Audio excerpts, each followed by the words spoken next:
Sudah 2 tahun pasca melahirkan, tetapi sering banget pipis keluar tanpa sadar dan begitu di-sharing atau diperiksakan atau konsul ke bidan, bidannya bilang kondisinya otot dasar panggulnya itu melemah.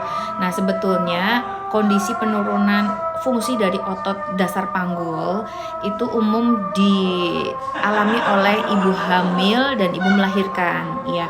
Akan tetapi biasanya pasca melahirkan ini ada kondisi di mana fungsi dari si otot dasar panggul ini tidak membaik atau bahkan yang tadinya fungsinya kurang baik menjadi turun gitu. Kenapa?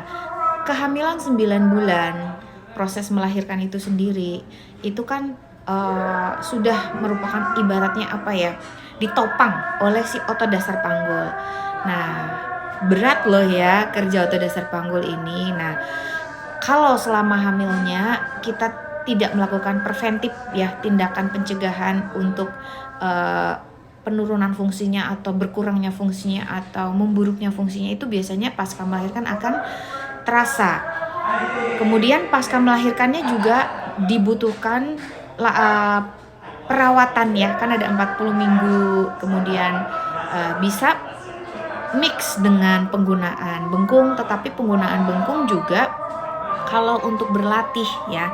Jadi sebagai guru postnatal yoga atau postnatal coach, aku tidak menyarankan penggunaan bengkung dipakai selama latihan penguatan otot dasar panggul dan penguatan core gitu. Jadi kalau dipakai sehari-hari dalam rangka mensupport misalnya luka bekas sesar ataupun mensupport tulang punggung biar nggak gampang sakit punggung, itu nggak apa-apa.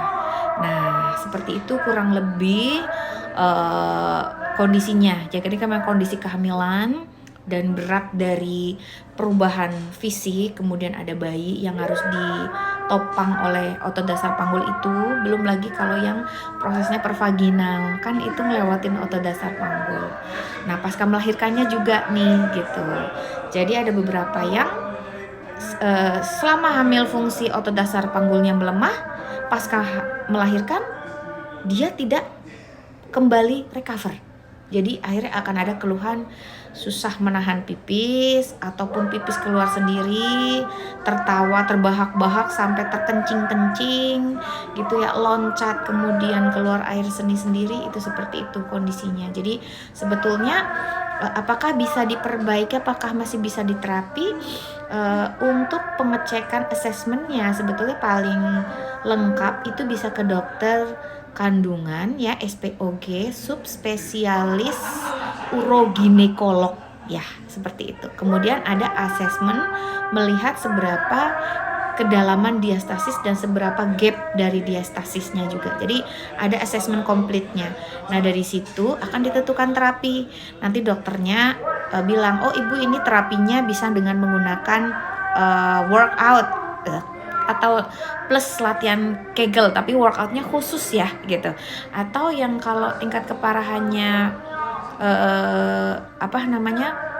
tingkat keparahannya lebih gitu, misalnya ada terjadi prolaps uteri atau turun peranakan, jadi rahimnya melorot ya dari tempatnya kemudian sampai keluar ya, menonjol di area vagina, kemungkinan juga akan ada biasanya dari dokter suggest untuk tindakan medis gitu.